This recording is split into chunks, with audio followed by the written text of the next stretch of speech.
They bought them. They paid for them.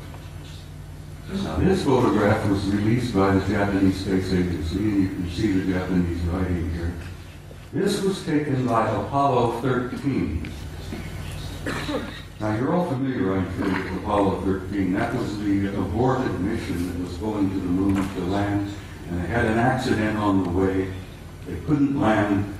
They damn well barely got back. While they are on their way to the moon, here's the moon, a number of things began happening. Some strange objects were appearing outside the windows of the spacecraft. And guys, they grabbed their Hasselblad camera and started taking pictures. This photograph shows 3 different objects here.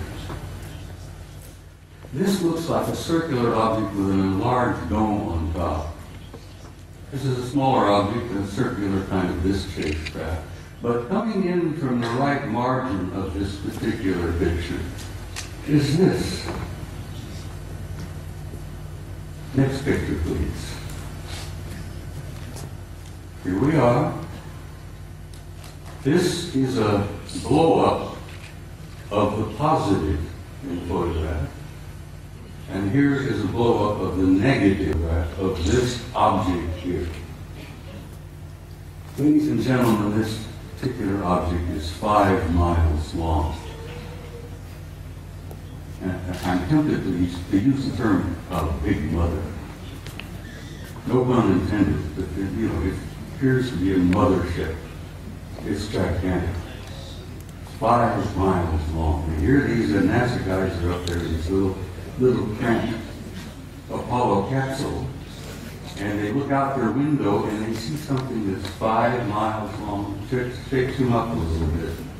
When they got back to NASA with these pictures, that shook them up a hell of a lot. Next picture, please. This is the next sequence. Here, this large mother has moved into the middle of the frame, and something else has shown up over here, which has been estimated to be 2 miles long. But this really upset the guys. I've never been able to find out which one of the 3 Apollo members of the Apollo 13 crew would admit to ever having taken these pictures.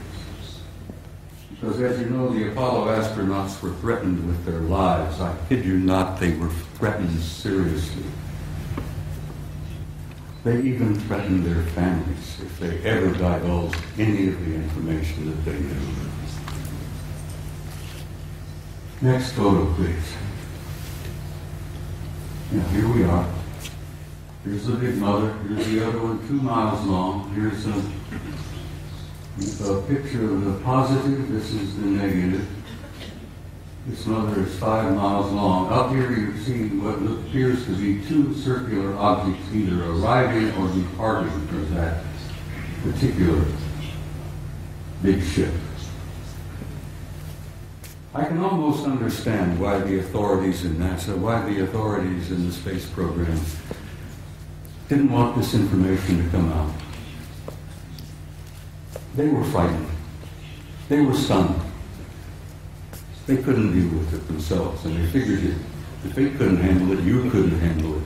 There would be social disruption, I believe is one of the terms they used. They would disturb the body politic, I believe the term they used.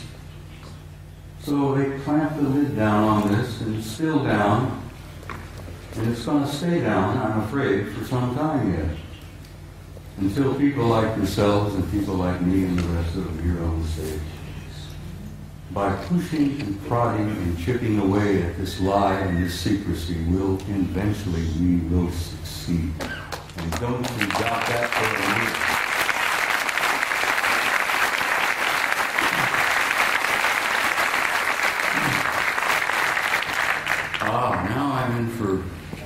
You're in for another photograph that I think will shock you some.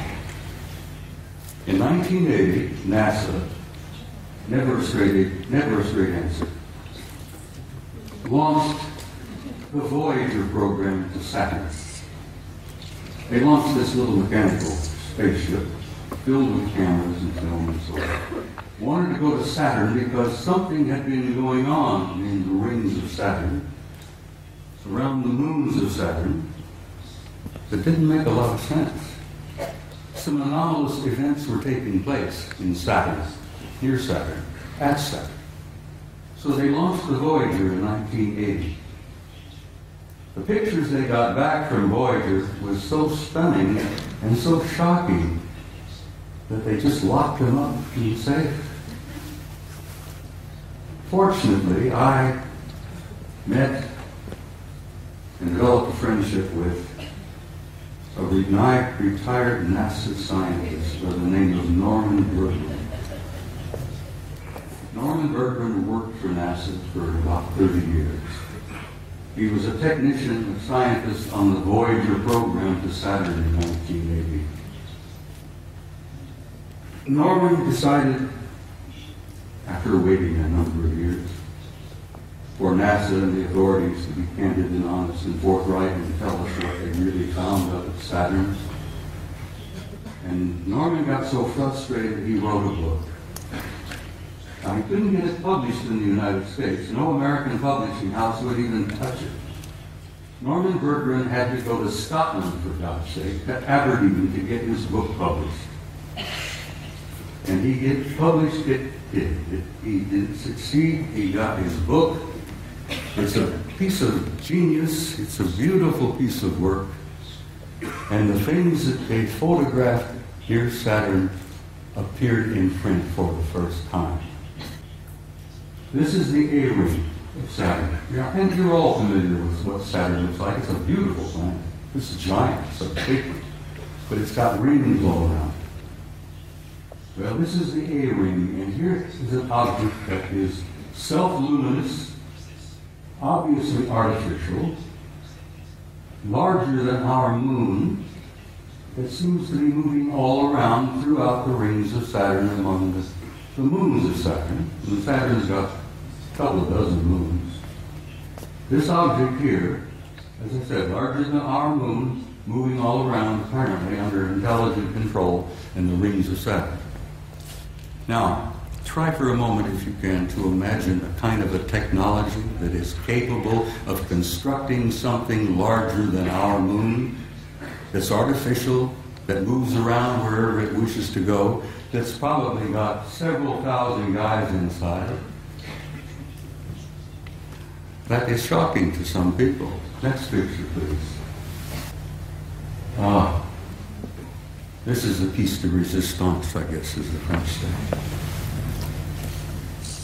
Here you have another self-luminous, artificially constructed object, circular in shape, larger than our moon, that is also moving here, there, and everywhere throughout the rings of Saturn and among the moons of Saturn.